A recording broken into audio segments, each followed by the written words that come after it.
খাবে, এগুলো থাকবে, এত সব সম্পত্তির মালিক আল্লাহ তাকে দিয়েছে। তিনি বলছেন 30,000 সৈন্য, 3 মাসের যাতায়াত খরচ, তাদের খাওয়ার খরচ, মানুষের খাওয়া খরচ, সৈন্যদের যে অস্ত্র খরচ, তাদের যে অসুস্থতা হলে যে সেবা খরচ, সমস্ত খরচ আমি নিজে একবার দায়িত্ব দিলাম। আমি চিন্তা করতে পারি কত ধনী।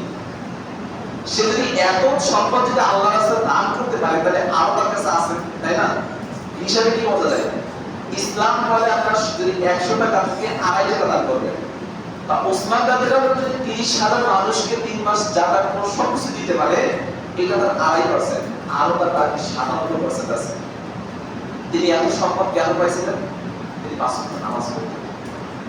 তিনি এত সম্পদ পাইছিলেন কেন? তিনি মানুষকে ঠকাতেন না। তিনি এত সম্পদ কেন পাইছিলেন? তিনি আল্লাহর কাছে আত্মসমর্পণ করেছেন। আমি শুরুতে যে কথা বলেছিলাম যে আমাদের মসজিদ দেখতে আছে কত সুন্দর উন্নত, প্রযুক্তির কল্যাণে কত সুন্দর একটা ভালো মানে ঠান্ডা জায়গা পেয়েছে, মাথা করে খ্যাত করতেছে, এত সুন্দর মনোরম পরিবেশ, অথচ দুঃখজনক হলেও সত্য, মঞ্চে আজাদ দিয়েছে, আমি মঞ্চে দুইজনে দরজা দিকে তাকিয়ে আছি। তখন মুসল্লি আসে একজন মুসল্লি আসলে আমরা নামাজে দাঁড়াবো, এর জন্য কি করি? আগের মঞ্চে দুইজনে দরজা দিকে তাকিয়ে থাকি। এর থেকে হতাশাজনক জিনিস আর কিছু হতে পারে না, এর থেকে দুঃখজনক ব্যাপার কিছু হতে পারে না। কত মানুষের বাসার সামনে রয়েছে, পড়ে রয়েছে, মাত্র 2 মিনিট এসে খরচ নামাজটা করে চলে যান। যেদিন আমি আপনাকে নামাজের কথা বলেছিলাম, সেদিন বলেছিলাম যে আপনার ব্যস্ততা আছে, আপনি ব্যস্ততা দেখাচ্ছেন, ভাই আমার অফিস আছে, আমার আদালত আছে, আমি অন্যের প্রতি জমি দিই, মানে জোর দিই, আমার এত সব কাজ কাম আছে। আমি আপনাকে মানে জোহরের 10 টাকা নামাজ পড়তে বলতেছি না, আপনি জোহরের 4 রাকাত নামাজ পড়েন, মসজিদে এসে ফরজ 4 রাকাত নামাজ পড়ে চলে যান। এমন একটা সময় চলে আসবে যে সময়টা আপনাকে 4 রাকাত নামাজ পড়তে যেতে বাধ্য করেছেন, 10 রাকাত নামাজ পড়তে পারবেন, সমস্যা নেই। যদি আপনি নামাজ না পড়েন, বিশ্বাস করেন ভাই, আপনি আমাদের মাঠে কেউ আপনার করে চলে যাবেন। আল্লাহ সুবহানাহু ওয়া তাআলা বলেছেন ওয়াসাহিবাতিহি ওয়া আখি ওয়া ফাসিলাতিহি আল্লাতী তুরি ওয়া মান ফিল আরদি জামিআন সুম্মা ইউজি।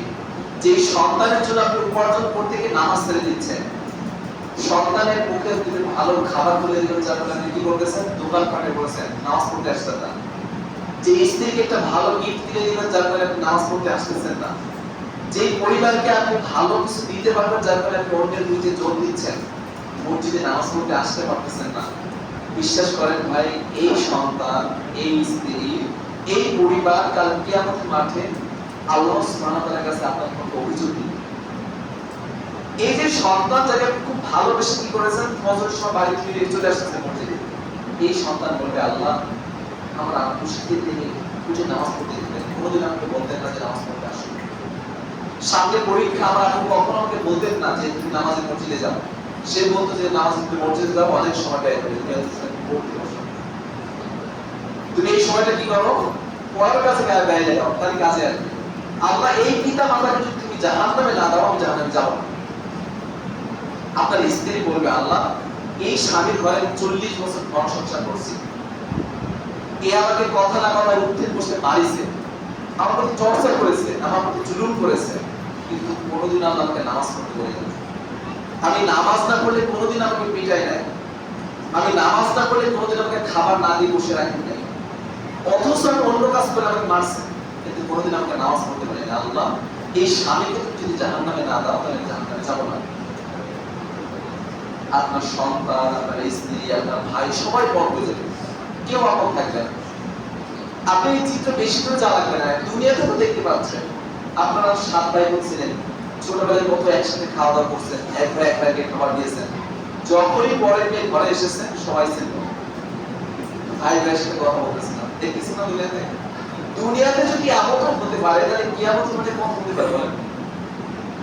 এই জন্য আমাদের প্রত্যেকের প্রতি উদাহরণ আহ্বান, আসুন ভাই নিয়ে আসি, অন্তত নামাজটা করি। আপনি তাহাজ্জুদ পড়তে পারতেছেন না, দরকার নাই, তাহলে নামাজ পড়েন, ফরজ পড়েন।